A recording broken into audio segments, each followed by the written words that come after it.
오늘은 오랜만에 다녔었으니까 또 신학적인 설교로 좀 하려고 합니다. 신학이라고 하면 목사나 전도사들에게 필요한 것이 아니고 평신도들에게도 신학이 정립되면 믿음이 흔들리지 않습니다. 왜 예수를 믿어야 하는지를 확실히 알기 때문입니다. 처음 교회를 나온 사람치고 평안하고 아무 걱정 없는 상태에서 교회에 나오는 분은 거의 없습니다. 나름대로 문제를 가지고 나가는데 그 문제는 거의 다 육신적인 문제입니다. 예를 들면 뭐 경제적인 문제라든지 부부간의 문제라든지 자녀들의 문제라든지 질병의 문제 등등 여타의 육신적인 문제를 가지고 나옵니다. 주위에서 전도하는 분의 말을 들으면 교회 나가면 그런 문제도 다 해결된다고 해서 왔는데 나름대로 열심히 교회에 나왔는데 문제는 해결되지 않고 점점 더 어려워가고 있는 것을 느끼게 됩니다. 그렇게 되면 실망을 하고 다시 세상으로 나가는 경우가 허다합니다. 제가 목회 18년을 했는데요. 참 그런 문제를 해가지고 교회 떠나는 분들 참 많더라고요. 그것은 왜 그럴까요? 그것은 예수를 기복으로 믿기 때문입니다. 기복이라는 뭡니까? 눈에 보이는 복을 바라는 것이죠. 그렇기 때문에 그분들은 정말로 예수를 내가 왜 믿어야 하는지 하는 데 대한 신학이 정립되지 않았어요. 단순히 예수님이 인간적인 문제나 해결해 주시는 해결사로 알고 있기 때문입니다. 또 그리고 예수님을 여타의 성인 가운데 한 사람으로 뭐 석가나 공자나 마호메트나 그런 사람들 중에 하나로 생각하는 경우가 허다합니다. 세상의 여타의 종교들이 그렇게 가르치고 있습니다. 불교에서는요, 부처님 앞에 3000번을 절을 하면 소원이 이루어진다고 하고 있습니다. 그러나 기독교는 그렇지 않습니다. 먼저 그의 나라와 그의 의를 구하라. 그리하면 이 모든 것을 너희에게 더하시리라 입니다. 예수를 잘 믿으면, 즉 말씀대로 살면 육신에 필요한 것은 부수적으로 채워준다는 것입니다. 기복이 목적이 아닌 것입니다. 그런 매사에 하나님 우선의 삶을 가르치고 있는 것이 기독교 신앙인 것입니다. 인류의 정신세계를 지배하는 두 사상이 있습니다. 헤브라이즘과 헬레니즘입니다. 즉 헬라 사상과 히브리 사상입니다. 헬라 사상은 인간의 이성을 강조하고요. 히브리 사상은 하나님을 중시하는 사상입니다. 이 두 사상은 오고 오는 많은 세월 속에서 항상 대립되어 왔습니다. 기독교를 핍박하던 당시에 로마가 이제 로마가 기독교를 국교로 받아들이고 난 이후에는 히브리 사상이 득세를 했습니다. 하나님을 제일주의로 삼는 히브리 사상이 득세하고요. 그리고 나서 한참 세월이 지나고 나니까 유럽의 국가들이 기독교 국가들이 쇠퇴하면서 이성을 중시하는 헬라 사상이 또 득세를 합니다. 그것이 오늘날까지 이어오면서 인간이 이성과 물질 만능주의로 이어오고 있습니다.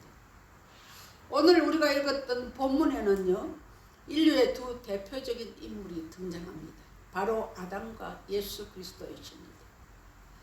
인류 조상 아담 한 사람이 범죄하고 타락으로 말미암아 온 인류가 범죄하게 되었고 죽음이 지배하게 된 사건과 예수 그리스도의 한 사람의 순종으로 모든 인류가 영생하게 된 사실을 신학적으로 두 가지 대표 원리라고 합니다. 그러면 우리가 인류의 대표인 아담은 어떤 사람입니까? 우리 12절에 보니까 그러므로 한 사람으로 말미암아 죄가 세상에 들어오고 죄로 말미암아 사망이 들어왔나니 이와 같이 모든 사람이 죄를 지었으므로 사망이 모든 사람에게 이르렀느니라고 말씀하고 있습니다. 이 말은 아담과 하와가 사단의 미혹에 빠져 금단의 열매를 따먹고 하나님을 배반한 창세기 3장을 배경으로 한 말입니다. 사람들은 도대체 죄가 어떻게 세상에 들어왔는지 궁금해합니다. 이에 대한 답변을 해주는 철학이나 다른 종교는 없습니다. 오직 기독교의 성경만이 죄의 기원을 알려주고 있습니다. 곧 사람으로 말미암아 죄가 세상에 들어왔다는 것입니다. 죄를 들여온 그 한 사람이 바로 아담입니다. 하나님께서는 인간에게 자유의지를 주셨습니다. 동물에게는 자유의지를 주지 않았습니다. 자유의지라는 것은 죄를 지을 수도 있고 안 지을 수도 있다는 의지를 말하는 것입니다. 오늘도 교회 나오는 사람이 있는가 하면 교회 나오지 않는 사람이 있습니다. 그것도 하나님이 인간에게 자유의지를 주셨기 때문입니다. 인류의 첫 조상 아담은 그 자유의지로 죄를 범했습니다. 아담은 첫사람인 동시에 인류의 대표입니다. 그의 불순종으로 말미암아 죄가 세상에 들어오고 죄로 말미암아 사망이 왔습니다. 죄는 인간을 하나님으로부터 분리시키기 때문에 죽음이 또한 인간을 지배하는 권세를 획득하게 된 것입니다. 아담이 인류의 대표이기 때문에 아담이 지은 죄는 방금 태어난 아기에게도 전가되는 것입니다. 방금 태어난 아기가 무슨 죄가 있겠습니까? 그것은 아담 때문입니다. 이것은 마치 한 나라의 대통령이 외국과 협정을 맺을 때에 국민 전체를 대표하는 것과 같습니다. 그래야 비록 아담 한 사람이 범죄했지만 그 책임은 아담 개인뿐만 아니라 전 인류가 동일하게 지게 되는 것입니다. 사망이 아담뿐 아니라 전 인류에게 미친 이유가 바로 여기에 있습니다. 따라서 인간 가운데 죄 없는 사람은 한 사람도 없습니다. 로마 3장 23절은 모든 사람이 죄를 범하였음에 하나님의 영광에 이르지 못하더니 라고 말씀합니다. 그러므로 우리는 누구도 죄 없다고 해서는 안 됩니다. 자기가 죄인인 것을 고백해야 합니다. 죄는 반드시 하나님의 심판이 따르게 되어 있습니다. 이것은 하나님의 정하신 법칙입니다. 여러분, 아담과 하와가 하나님께 얼마나 사랑받던 존재입니까? 하나님은 인간을 지으실 때에 손수 흙으로 인간을 빚으시고 생기를 그 코에 불어 넣으셨습니다. 그래서 생명이 되게 하셨습니다. 피조물 가운데 유일하게 하나님의 형상을 닮은 존재로 인간을 창조하셨습니다. 하나님은 그들에게 천지 만물을 다스릴 수 있는 권세까지 주셨습니다. 그렇게 처처 인간을 향한 하나님의 사랑은 지극하셨습니다. 하지만 그렇게 지극한 사랑의 대상일지라도 범죄할 때는 가차없이 심판하십니다. 그것은 우리 하나님은 사랑의 하나님인 동시에 공의의 하나님이시기 때문에 그렇습니다. 그러므로 성도님들은 죄를 멀리하고 미워해야 합니다. 죄는 반드시 심판이 따른다는 만고불변의 진리를 늘 유념하셔야 합니다. 또한 아담은 땅에 속한 자입니다.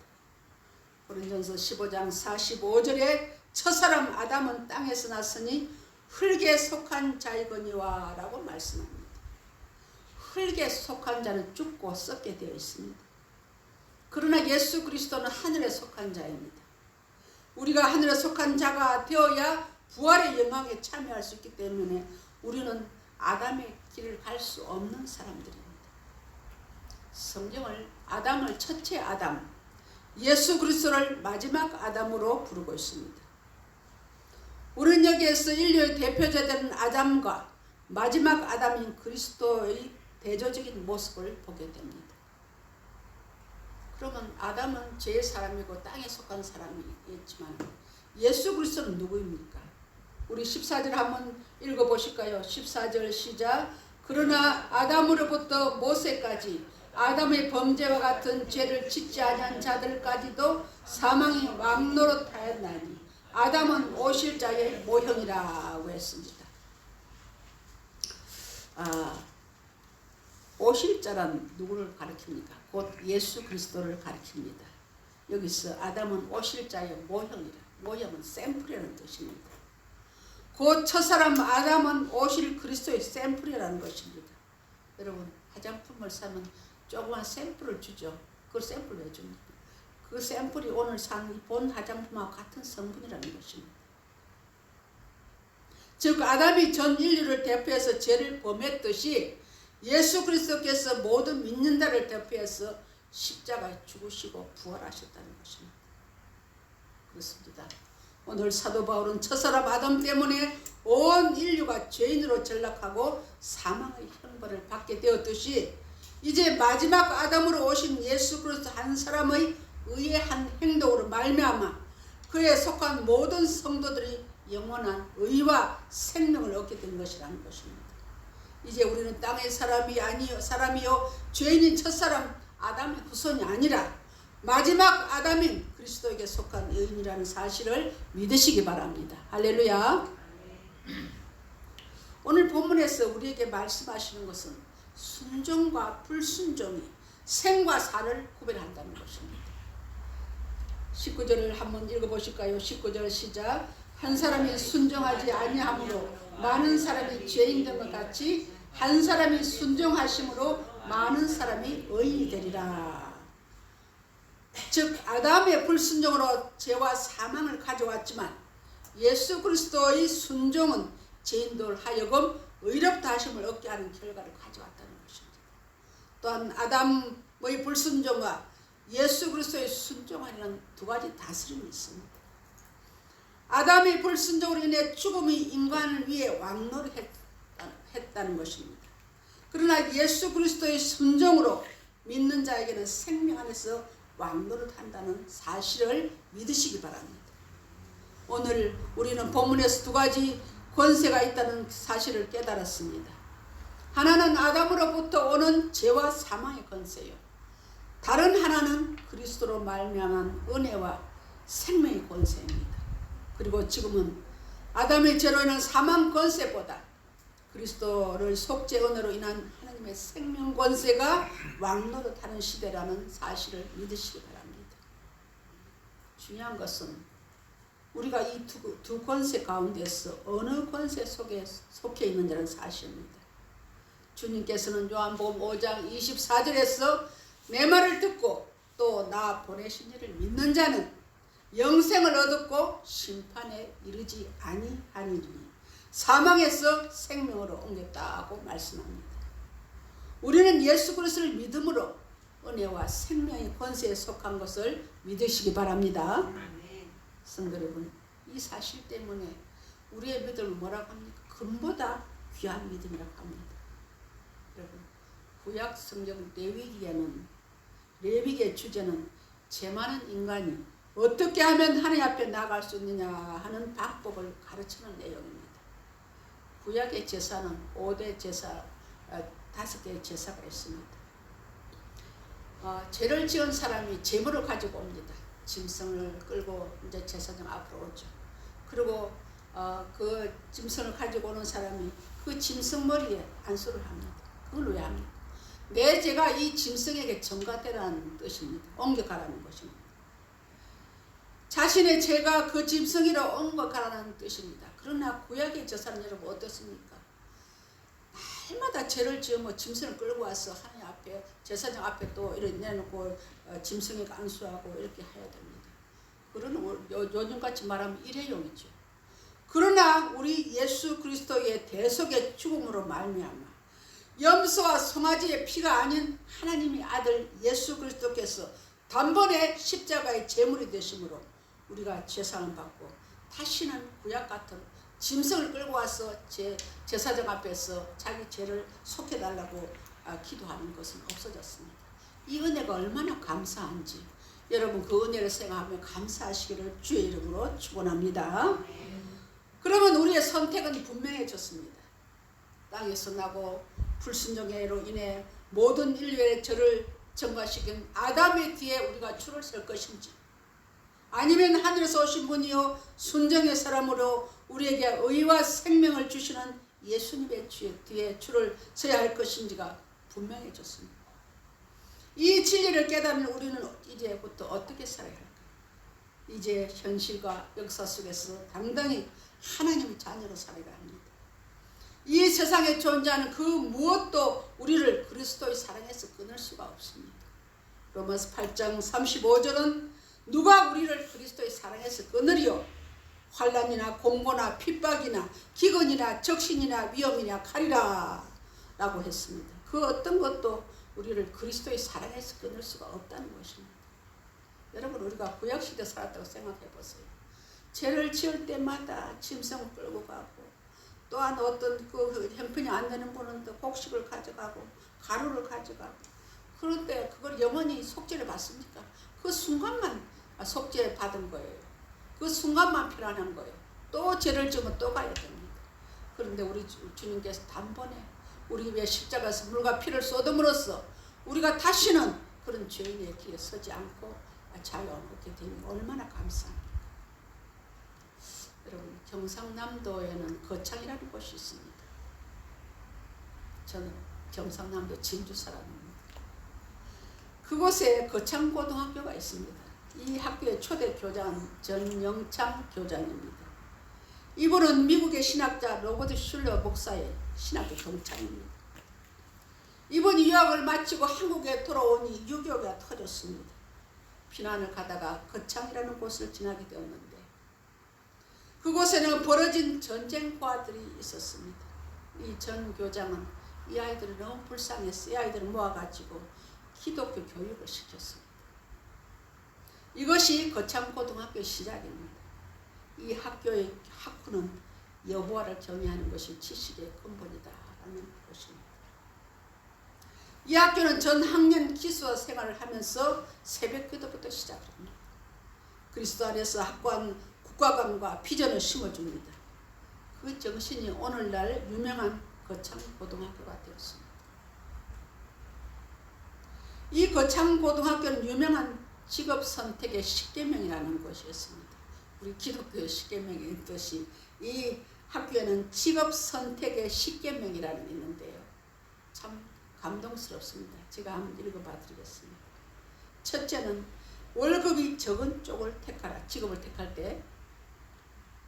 두 번째는 내가 원하는 곳이 아니라 나를 필요로 하는 것을 택하라. 세 번째는 승진의 기회가 거의 없는 곳을 택하라.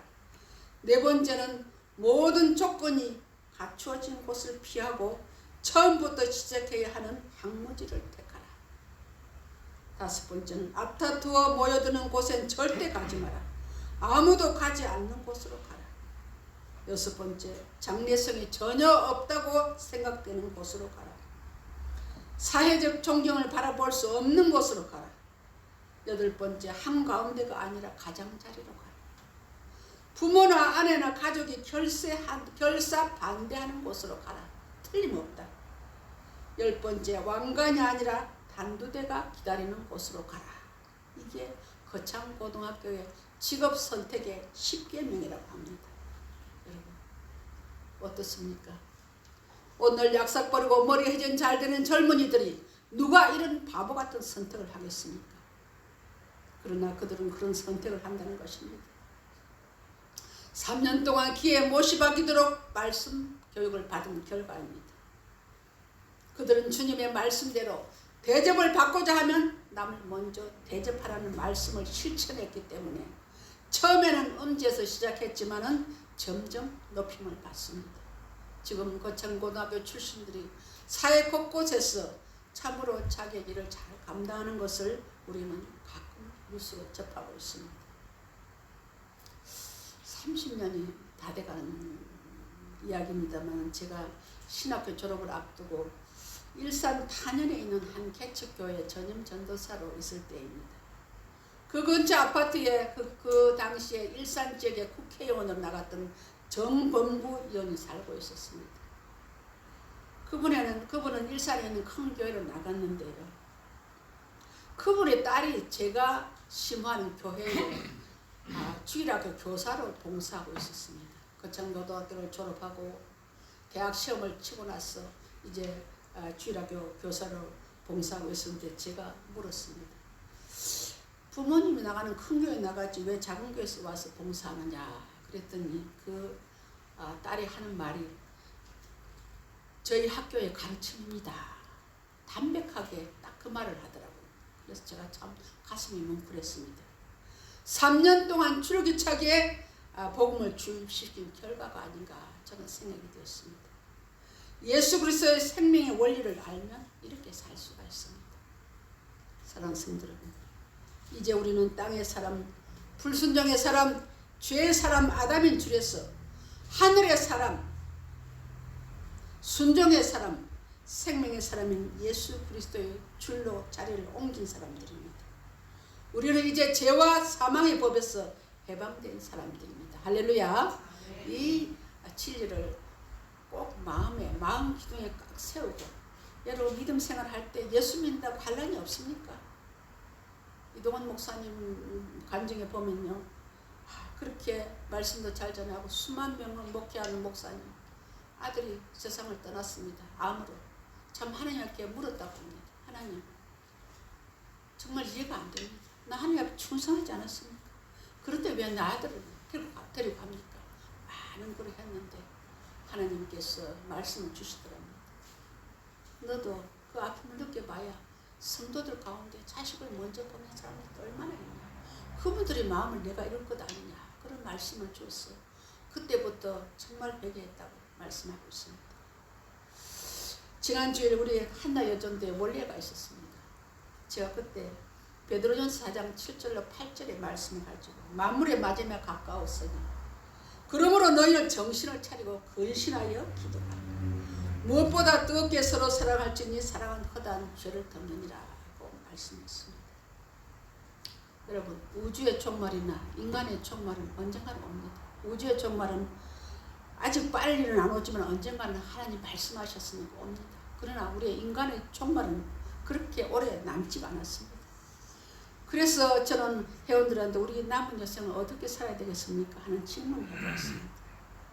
그것은 서로를 뜨겁게 사랑하는 것입니다. 여러분, 상대방을 진정으로 뜨겁게 사랑하는 게 무엇일까요? 입술로 사랑한다고 말하고 맛있는 음식, 좋은 선물 사주는 게 사랑하는 것일까요? 저는 상대방을 뜨겁게 사랑한다는 것은 내 자식이 아무것도 모르고 불 속으로 기어드는 것을 그냥 보고 있을 부모는 아무도 없습니다. 자신이 비록 불 속에 다 죽는다 할지라도 자식을 불 속에서 끌어내는 것이 부모입니다. 그것이 뜨겁게 사랑하는 것입니다. 땅에 속한 사람, 아담의 줄에 서 있는 사람을 예수님의 줄에 서도록 그들을 인도하는 것이 우리가 상대방을 뜨겁게 사랑하는 것입니다. 그들의 영혼을 볼 수 있는 영혼을 뜨게 해달라고 기도하셔야 합니다. 사도행전 6장 31절에는 주 예수를 믿으라. 그리하면 너와 내 집이 구원을 받으리라고 했습니다. 여러분, 유창하게 복음 전하지 못해도 됩니다.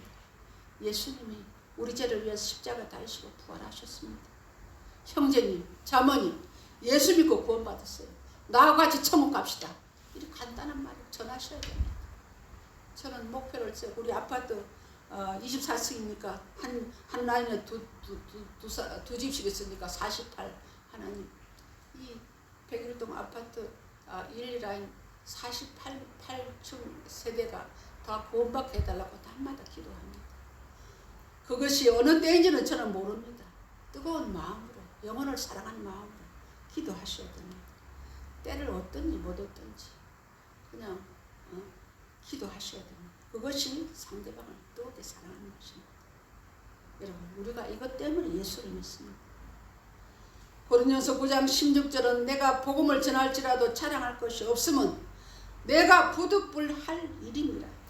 만일 복음을 전하지 않으면 내게 화가 있을 것이라고 말씀합니다.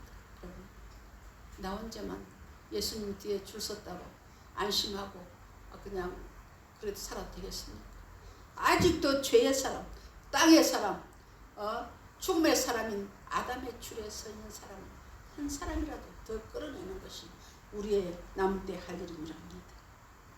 이 진리를 깨달은 이상 나 혼자만 간일 갈 것이 아니라 나누고 베풀어서 우리도 모두 하늘의 사람, 은혜와 생명의 사람으로 변화시키는데 우리 모두 기꺼이 헌신하는 성도님들과 제가 되기를 주님의 이름으로 축원합니다. 기도하시겠습니다.